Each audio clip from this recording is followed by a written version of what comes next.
आज का हमारा टॉपिक है स्व उत्तेजित जनित सेल्फ एक्साइटेड जनरेटर। जैसे कि इसका नाम ही है स्व उत्तेजित जनित। ठीक है फ्रेंड, क्या होता है फ्रेंड कि जो हमारा सेपरेटली था उसमें तो हम बाहर से सोर्स दे दिए थे, लेकिन इसमें क्या होता है कि इसके फील्ड में एक थोड़ा सा मैग्नेटिज्म रह जाता है। ठीक है, माने थोड़ा सा फ्लक्स आपका रह जाएगा।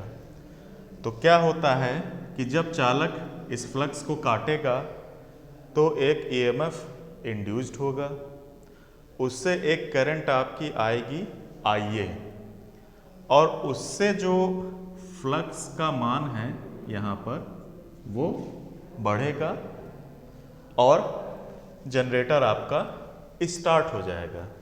ठीक है फ्रेंड, और जब जनरेटर स्टार्ट हो जाएगा तब क्या होगा फ्रेंड, तब हमारे लोड में करंट जाने लगेगी।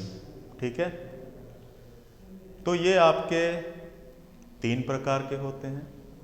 पहला है शंट वाउंड जनरेटर, दूसरा है सीरीज वाउंड जनरेटर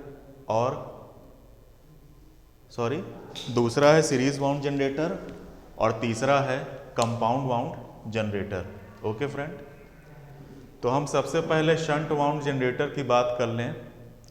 इसमें जो हमारी फील्ड होती है वह आर्मेचर के पैरेलल में होती है।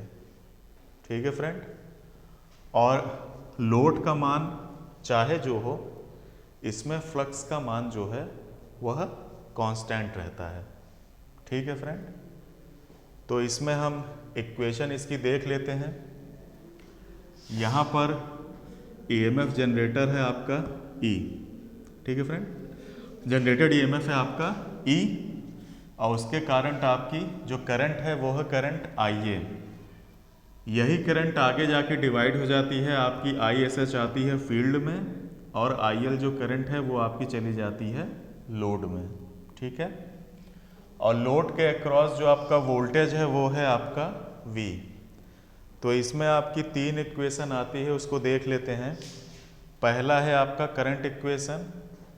तो आपको बताया था पहले कि आईए जो है 2 भागों में डिवाइड हो जाता है आईए, तो यहाँ पर आईए बराबर आपका हो जाएगा ISH प्लस IL। ठीक है, ये आपकी पहली इक्वेशन है। और दूसरी इक्वेशन है आपकी वोल्टेज इक्वेशन। इसमें क्या होता है, ये जो वोल्टेज इक्वेशन है ये आर्मेचर में जो वोल्टेज ड्रॉप होगा वो, और जो वोल्टेज ड्रॉप आपका लोड में होगा उसको हम प्लस कर देते हैं, तो आपका जनरेटेड ईएमएफ आपका निकल आता है। ठीक है फ्रेंड, इस आई आर को हम V भी लिख सकते हैं। ये V क्या है, लोड के अक्रॉस आपका वोल्टेज ड्रॉप। ठीक है, फिर आपका तीसरा जो इक्वेशन है वो है ISH और RSH। देखिए फ्रेंड, यहाँ पर जो वोल्टेज ड्रॉप होगा ये इसके पैरेलल है। ठीक है, तो यहाँ जो वोल्टेज ड्रॉप होगा वही वोल्टेज ड्रॉप यहाँ पे होगा। तो यहाँ पर हमने इसको लिखा है ISH RSH is equal to V is equal to IL R। और वोल्टेज इक्वेशन अगर यहाँ से हम निकालें तो IR को हम V लिख सकते हैं, और V बराबर फिर आपका इस प्रकार से एक इक्वेशन आ जाएगा E माइनस IA RA। फिर इसी इक्वेशन को कई तरह से यहाँ पर लिखा गया है। फिर ये है आपका लोड करंट, ये बराबर होता है V अपॉन R, ये V और ये R बराबर होता है W वॉट बटे V। यहाँ से I का वैल्यू आ सकता है, और ये इक्वेशन आपकी यहाँ से आई है। ठीक है फ्रेंड, इसी प्रकार जो आपका वाट है वो इस प्रकार निकाला जा सकता है, और आर्मेचर में जो पावर है वो यहाँ से निकाल सकते हैं। ठीक है फ्रेंड, अच्छा इसका मेन यूज़ क्या है, इसका मेन यूज़ है आपका बैटरी चार्जिंग में। कहाँ है फ्रेंड, बैटरी चार्जिंग में। ठीक है, अब है आपका सीरीज वाउंड। यहाँ पर जो आपका फील्ड है वो आर्मेचर के सीरीज में है। जनरेटेड ईएमएफ E, यहाँ से करंट आपकी निकली है IA, और इसका अपना एक रेजिस्टेंस होता है RA, और ये फील्ड इसके सीरीज़ में है, तो यही करंट यहाँ पे क्या बन जाएगी, ISC, और फिर वही आपकी लोड में जाके IL बन जाएगी। ठीक है, तो यहाँ पे करंट इक्वेशन में हमने यहाँ पे दिखाया है IA बराबर है ISC के, ISC बराबर है IL के, ये बराबर V/R, V आपका इसके अक्रॉस वोल्टेज ड्रॉप है।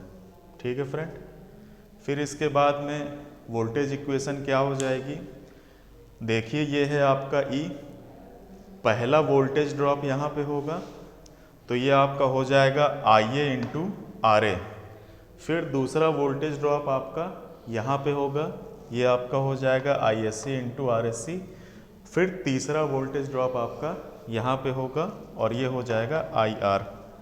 अब इसी इक्वेशन को आप कई प्रकार से नीचे लिख सकते हैं।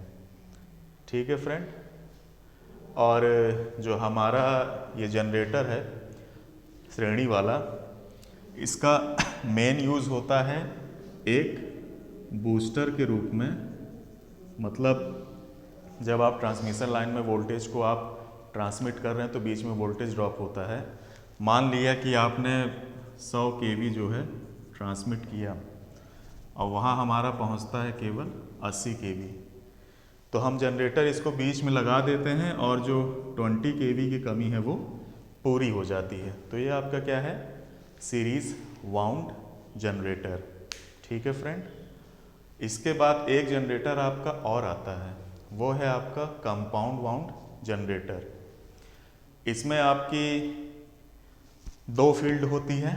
ठीक है, एक सीरीज और एक पैरेलल। ठीक है फ्रेंड, और इसका जो कनेक्शन है वो इस प्रकार होता है। ठीक, यहाँ जनरेटेड EMF है E, यहाँ से करंट आपकी निकलेगी IA और ये करंट आपकी यहाँ चली जाएगी, एक शंट फील्ड में चली जाएगी और एक सीरीज फील्ड में चली जाएगी। ठीक है फ्रेंड, तो यहाँ पे हम करंट को ISH, जो करंट हमारी ISH यहाँ पर आई है उसके मान को हमने यहाँ पहले लिख लिया। उससे पहले यहाँ पर एक इक्वेशन आपका और बन जाएगा, IA बराबर हो जाएगा आपका ISH प्लस ISC। ठीक है फ्रेंड, फिर उसके बाद ISH का इक्वेशन आपका निकला है यहाँ से, और इसी जो भी आपकी इक्वेशन निकलेगी, देखिए एक इक्वेशन आपने निकाल लिया तो उसी के साथ में आप ISH, RA, E सब का मान जो है निकाल सकते हैं। ठीक है फ्रेंड, तो ये जो जनरेटर है वो कहाँ यूज़ होता है, देखिए इसमें 3 प्रकार के जनरेटर होते हैं। एक होता है ओवर कंपाउंड, एक होता है फ्लैट कंपाउंड और एक होता है अंडर कंपाउंड।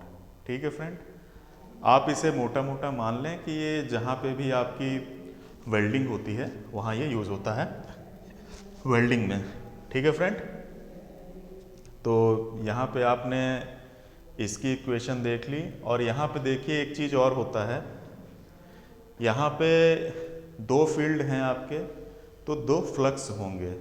देखिए फ्रेंड, ये फ्लक्स या तो जुड़ सकते हैं या एक दूसरे को कैंसिल कर सकते हैं। तो जहाँ पर ये जुड़ जाते हैं, ये जो आपका मान लीजिए कि ये सीरीज का फ्लक्स है, सॉरी ये आपका शंट का फ्लक्स है और ये सीरीज का फ्लक्स है। ठीक है, तो ये जहाँ जुड़ जाएं आपके, ये दोनों फ्लक्स जहाँ पर जुड़ जाते हैं वो हमारा क्या होता है, क्यूम्युलेटिव होता है। ठीक है फ्रेंड, और जहाँ पर ये एक दूसरे को कैंसिल करें वहाँ पर क्या होता है फ्रेंड, डिफरेंशियल होता है। ठीक है फ्रेंड, तो इसको जो है आप ध्यान रखेंगे।